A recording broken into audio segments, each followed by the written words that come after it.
dog in your life is thinking? Well, join me, Liz Murdoch, animal communicator, talking with the dogs and finding out what dogs want people in their lives to know and understand. I've spent my life talking and listening to animals. So if you consider yourself a dog person or just happen to have a dog, I'm here to help you learn how to talk or listen to the dogs in your life. I chat with people too, sharing stories and tips on exactly how animal communication or being a dog whisperer makes an impact at home or when working with the dogs. So welcome to Talking with the Dogs podcast, a place where we uncover exactly what dogs want us to know and celebrate that every dog has a story.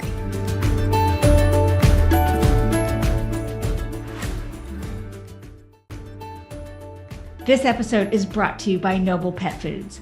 No nonsense, no bull. Go to noblefoods.com, use promo code DOGTALK15, and they'll deliver dog food to your house with Nobl. Are you Louie? Hi, Louie. Hi, Louie. I like the blinky eyes. I'm an animal communicator, and we are going to chat. Yes, we're going to talk about food and anything else you want to talk about. Oh, you want to show me a toy? Louie's the master of the house, so he says. Yes. Okay. He is the 7-8-month-old puppy, COVID puppy, and full of himself. Okay. And that is Captain, or Cappy over there. Okay. Who He's a is high-strung usually, but Louie puts him in his place sometimes, so then he takes long naps. Yes. He's only 2 years old. So we're going to talk to both dogs, right? Are you good with that? I think he's ready.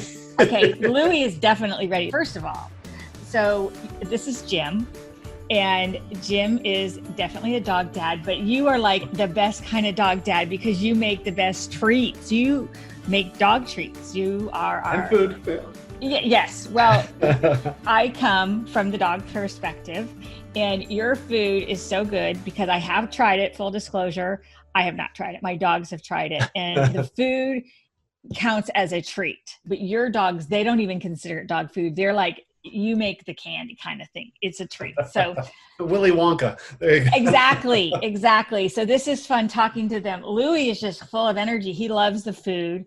He says, oh, I get it all the time whenever I want. And then he laughs because he says, no, that's not true. You're actually pretty good about a feeding schedule. They each get 2 bars in the morning and 2 bars at night. Yeah. And Louie says, oh, geez, you're killing me that way. But he tries his darndest, he says, to get more. But There's always treats everywhere in the house. Yes. Yeah. So you're a dog's dream come true. You are definitely, Louie lucked out big time. So yeah, I'm going to ask Louie if he has anything to say to contribute about this. Louie, you live in the Willy Wonka home kind of thing. Hi, Louie. What do you have to say about the dog food or eating healthy? So, okay. So Louie is saying that even his food has changed because he has different needs, and he wants people to know that it's okay to change dog foods, that there is I guess you've changed from when you were a little guy because, your teeth are bigger and you can chew and crunch things more than when you were a pup. That people need to know that it is okay to change dog foods. You just want to do it the right way. And sometimes as your dog changes, or Louie says, even when it's like tired or like this, I'm trying to get the words right, Louie, that when there's a change from stage, I guess you've heard the word stage, that you have to change your dog food or you can mix it up. And so Louie's like saying, be open to that because you've lived changing dog food. So did he start with one when you first got him? It was something smaller, and as he's already grown? He did actually. When we first got him during COVID, I put him on a breed specific puppy kibble. I had worked for that company, so I felt relatively comfortable feeding that diet. And then basically once a dog gets to technically a golden retriever is still a growing stage puppy for about 15 months. But once they hit 6-7 months, they're pretty much the size, or 85% of the size that they're going to be as an adult, if of course not with any obesity issues or things like that. So at that point, I switched him over to the bars for Nobl, and he went from someone who would just walk over and kind of like sit down and wait for the bowl to get filled up, to now he is right by my side when I feed Cappy, because Cappy's food is in the kitchen and his is in the family room. Uh-huh. So he sits at my side, he looks, he starts wagging the tail, he starts getting up, and then he sprints to his bowl when he knows that I'm done giving Cappy his food. So yeah, he's been fun with that. Okay, so he wants to talk about the wrapper. So he says that dog food, he says he likes it. Dog food can be mixed up. He likes it sometimes if it's crumpled or versus the bar and he cannot as a bone. He likes the variety. And he says that's one of the good things, a plug for the bars, are that you can mix them up. But he says, again, he's with you on give your dogs the right food. Louis, what is it? Do you get veggies too? Is that what you're trying to show me? Sometimes, not so much. He does not. We have the veggie treats, and he will actually, he likes the green beans, but he will spit out the carrots and the sweet potatoes. Yeah, the carrots is when my head started going not so much. So Louis, you don't even want to talk about that. The carrots don't smell as good. Just don't waste your time. Louis, you might like them steamed a little bit. Then they're like green beans. The reason is that they're good for you. And when they're crunchy, they keep your teeth really healthy. Are you open to that, Louis? He's like, maybe, but okay. So what else do you have to say about life there, or the food, or that anyone would know from your dog experience? Okay. So he says it's a lot of work going from puppy to regular dog because you don't get the same attention as when you're a cute little puppy. And he says that once you're a regular dog, you're treated differently and the rules are stricter. I guess like he got away with more. He was littler. So it's a big adjustment. Oh, interesting. So when he's little, any little dog can move around, and because he's no longer little, he can't do some of the things he could do, right? You can't do them with the things that when you were little, and you sort of miss that. So it's like, be gentle with me because I'm still figuring out what I can do as a big dog and how I fit in. Because if he was little, for instance, he could get in your lap, and now it's different and the rules are changing. And he says he's still figuring the rules out. That would be accurate. He used to sit in our laps in the brown chair out there by the window looking over the lake. And now he's 75 pounds. And he gets told to get off the chair. Yes, because he actually, he was allowed to go on as a puppy as long as someone was with him. And now he just walks into the room and climbs up into the chair on his own, which we say is not okay. And it's awful. He doesn't get it. It's a sore point because he loves looking out the window. Huh, Louis? This is sort of sad for him. He really liked that view. It was a special time in his life, and if you could do something about it, he would be happy, huh, Louis? I will have to send you a picture of when he was a puppy. He actually, the windowsill is not that big, but he would balance himself in the windowsill with two of his paws, both left side. He'd do that so he could sit in the windowsill and look out the window. And then if he ever got off balance and fell, he'd fall into the chair. And now this is a big deal. Louis, I think that they're going to find a solution for you. Would that make you happier? Yes. See, he's like, help me out. This is a big deal for him. Louis, you want to see out that window? The chair was comfortable. He's like, they have talked about getting a blanket, but he needs this fixed. And he says, I know you can do it. You're a smart guy. Okay. So Louis, thank you. That's a good lesson for anyone, that your puppy to a big dog needs to have, we need to show grace to our dogs as they get bigger and understand from their perspective that the rules change and they don't always understand why they're suddenly not allowed on the couch, why you're suddenly not holding them. and all those kinds of things. So be aware of the transition from little dog into, as people might say, big boy dog, that they might be able to do new things, but they miss some of the things. Okay. Jim, do you have any questions for Louie? I would just, the one question, he's such a good boy when it comes time to go to bed. You know, he just got to call his name once. He walks right over to his bed in his crate and he lays down and he's fantastic on it. The question I've got is, why does he like the apples so much? we have an apple tree in the yard and he is constantly, I mean, if we were to collect them in one day, we would have a bushel of apples. Well, okay. He likes the sweet. He likes the he likes the juice. He loves them. He likes okay. So it's like a ball to him too. There's a lot going on there with the apple. It's like a toy. So it's like the best kind of tennis ball. He's not saying tennis ball, but I'm getting that it's that same concept. It's a feeling that I'm getting that he loves in the mouth because he's teething, he's growing. So he's got something. It's like the best payoff ever. It's like he's a retriever. He likes to bring them. Yes. And boy, does he bring them. Yes. But it's like this massive payoff to him because it's even better. And he says he doesn't feel too good if he eats too many of them. He gets like, oh. So that's why he's doing it, because it's a mix of things that it's hitting. Like, it's almost like you could sell apples.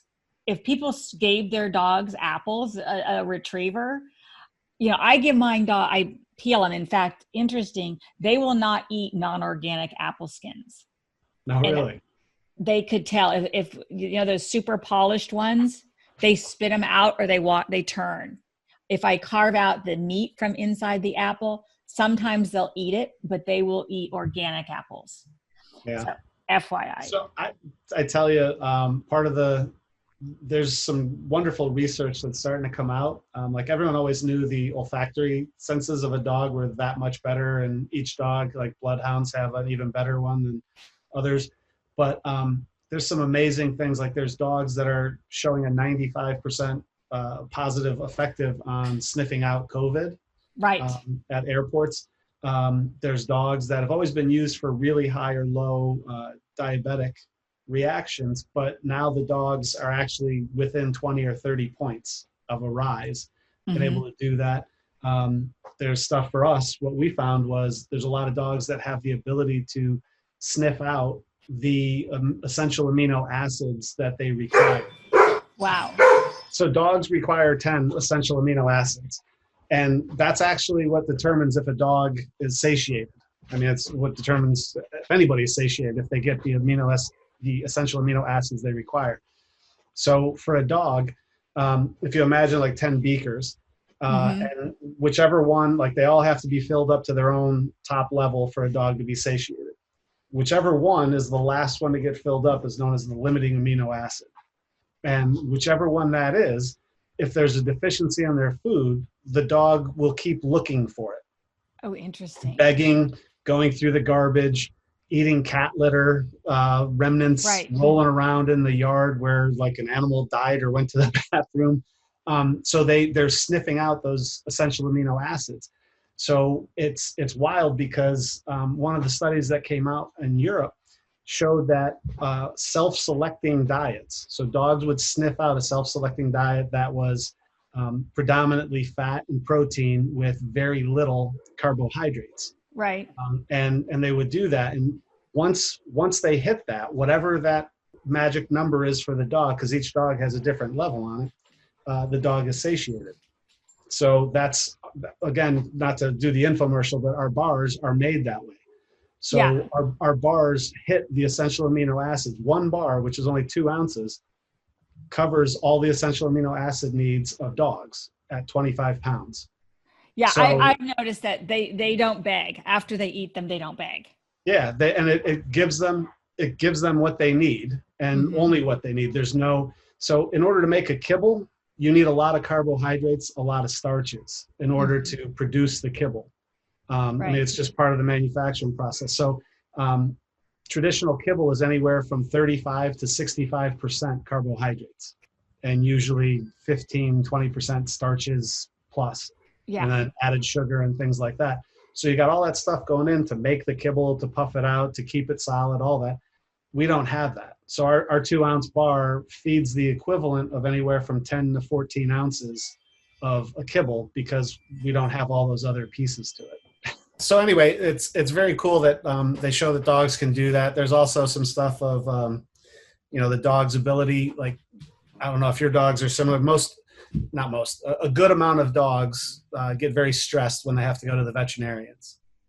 And it's some of the studies on olfactory senses and abilities are showing that in a veterinary clinic, in the waiting room, they can sense the previous stress and disease and sickness and even dying and death that's in the clinic, which just elevates their stress and does all those things. So, one of a good friend of mine opened up a mobile home vet clinic, right? Which is fantastic because, it's better for you on convenience and timing, but for the pet, if they never liked shots or didn't like getting taped up and things like that, it's the same process, but now they're in their home.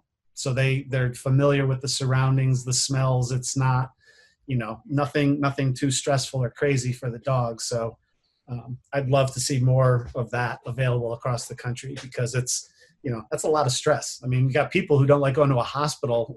And if you're a dog, it's the same thing, but they smell more of it. Yes. So I do have a mobile vet, and it's interesting that you say that, because I never realized the common thread that the dogs in my conversations that mention going to the vet, certainly there are dogs who say they don't like it or they don't want to go. The dogs that say they don't mind going to the vet, like I'll be talking to the dogs and they'll say, actually, your dog likes go. There's someone there. The people at the vets who connect with the dogs, I can tell, because I'll say, your dog actually likes going to the vet. There's somebody there. I see this woman, your dog is showing me such and such, or the vet, or there's a certain, and the dog's person will say, yes, that's true. That the people at the vet can have an effect on changing that olfactory thing. So again, I like to advocate for the dogs. If any of you working in a vet, just make sure how you interact with the animals makes a huge impact and overcomes those smells. Okay, so what else? Louie, do you want to add anything, or are we going to get to Captain before Louie? They switch spots. Louie is out Louie's done outside of the office, just laying down. You can kind of see him back there with his tail. I see the tail. Okay, and Louie. Captain. Cappy is right here in my lap. I'll switch the camera. Cappy wants to turn. Can I see your eyes, Captain? And he says that you can call me Cappy. Okay, Cappy. So Cappy, hi, big stretch. Yes. First off, let's acknowledge what a great guy Cappy is for welcoming Louie into the house. He said he was a real gentleman for the most part. At first, he was a little like, what's this? But he said he deserves more credit for his hospitality. So Cappy's word is hospitality. Cappy, I think Louie's staying. And it's not just hospitality, it's a new family member. What do you think of that? Louie walked out on that. You don't want to hear that part, Louie? Captain, Cappy, Louie's a family member. That's pretty clear. And he says, he actually knows, he says, Louie just moved right in and made himself at home. So, hi, Cappy, what do you want to say? He likes that Louie's there because the activities are more fun. He likes the camaraderie that they have for the most part. He likes the fun activity. It's like party time more, like a birthday party. It feels like, I guess you guys celebrate birthday. You have fun time at your house at birthday parties. And Cappy knows that. And with Louie, it's like a birthday party more often. So that's been fun. Louie has livened things up. Cappy, are you trying to get him to go? I want to see if there's anything else that you want to say for this. Okay, so he says, talk about the food. Okay, so we can talk another time. Yeah. He said the food is what matters most here, and that it is important because he said that Nobl Foods isn't doing this because It's not because we need the money. It's not because we couldn't do that Jim couldn't do something else. Oh, it's what matters most is that listeners know that this guy, Jim, and his buddy are committed to, this is not, this is from the dog, because that they are committed to doing the best food that they know with their experience for not just us, because he could have just done it for you, huh? It makes me want to cry. He really knows this. He says that you could have just kept this to yourself and fed your dogs and done things that were simpler. And you're doing this because you really do care about the dogs. And Cappy wants people, that's what Cappy wants people to know, is that this business is, we're the lucky ones, because you could have kept this to yourself and that you could have done other kind of jobs that were simpler, and you're doing this to help the dogs. Well, thank you, Kathy. Yeah, what a plug. Thank you, Louie and Captain. You have been... I think he wants a solo again.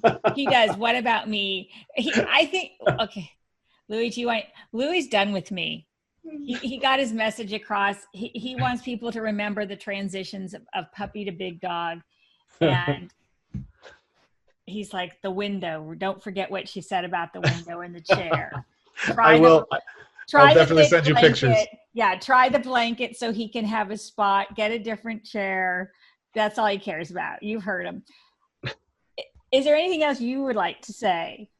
The only thing with Cappy is he's, we try to keep him stress-free, but he is an anxious dog. So if there's anything that he needs. Oh, okay. You want me to see? He gets very anxious. Okay, so he likes space between activities. He can't keep up. Physically, he can't keep up emotionally. He needs, like, the more structure you can do, the better. And telling him, we're going to go do that. Friends are coming up. He wants space between things. It helps him decompress. He needs space between activities. Does that make sense? Yeah. And fair warning, that's his word, when something's going to happen. Oh, because I see when you are doing, like, you get caught up in something, it's like, oh, I got to go do this. That kind of, he's like, why didn't you tell me? It disconnect for him when it's those sudden jolts of, oh, we got to go. Oh, the water's boiling over. Oh, you do this, don't you? You go like this. And he's like, sometimes it startles him, is his word. And it's not just you. It's like when the house, it's like, oh, I thought you were going to crash into each other. It's almost like a visual thing for him, that it's like, no, seriously, I feel it's like his brain can't track. Has he ever had his eyes checked or something, anything? No. Who has their eyes checked? But it's like his head, I feel nauseous. Yeah, he's constantly moving. Yeah, but I mean, the tracking from his eyes and his head to keep up with the activity and process it is too much when there's a lot going on. Yeah. That's why, I'm not making this up. That's why he wants space. Like, if he's been for a walk, just let him chill. No expectations. And give him space. We're going to have dinner in 20 minutes. He likes to know. Okay. That would be a very fair and accurate statement. Okay, good. Yes. So you're with me. So, because one of my challenges as an animal communicator is I'm trying to make this, like, more mainstream. Like, we want people to think about their food and don't just dump something in the bowl and say, eat this. I want people to talk to their dogs and listen. And so when I tell people, because I don't think you've ever worked with an animal communicator, have you? Nope. Okay.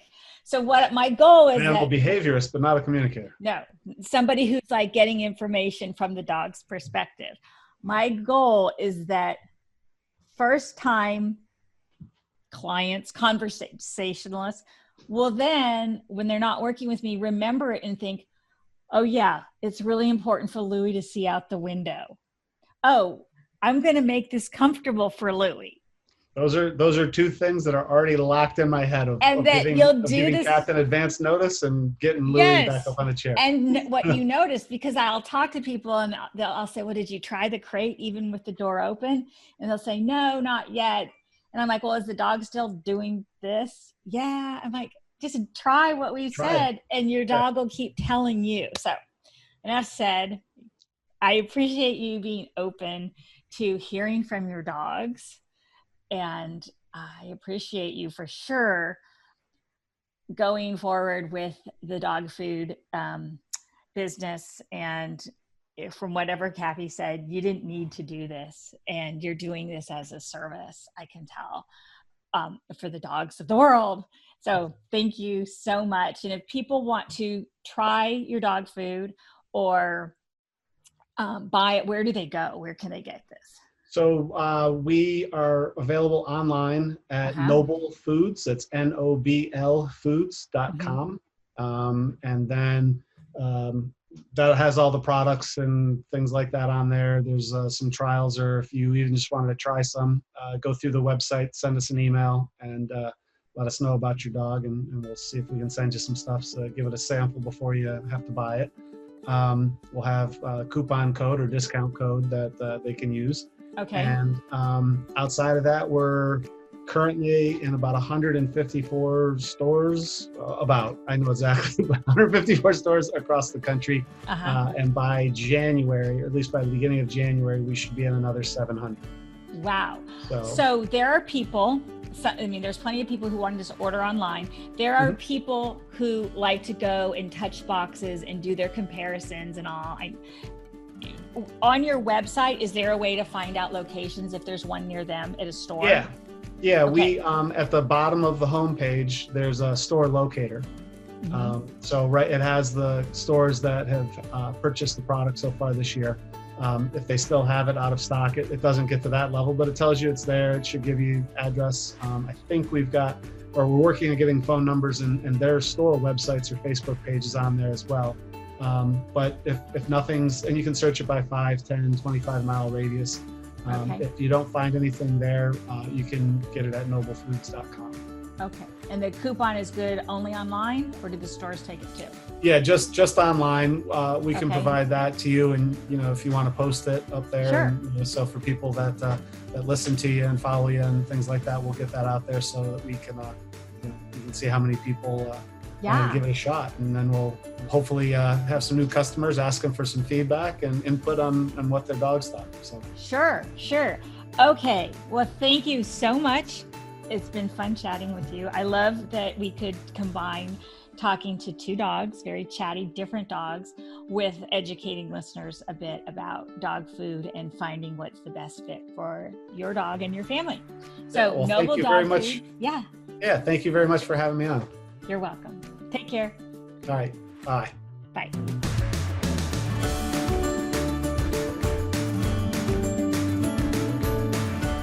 If you or someone you know has a dog that you want to find out what it wants you to know, go to my website. You can book a session with me and we can find out. Thanks for tuning in to Talking with the Dogs. Hope today's episode made you want to understand your own dog better and appreciate that every dog has a story and something to say. Subscribe now for more dog stories and insights into animal communication and what it's like to be a dog whisperer. Review this episode on Apple Podcasts or follow Talking with the Dogs on Instagram or Facebook and sign up for a chance for you and your dog to be a guest on the show. Whatever you do, I hope you'll spend time talking with the dogs.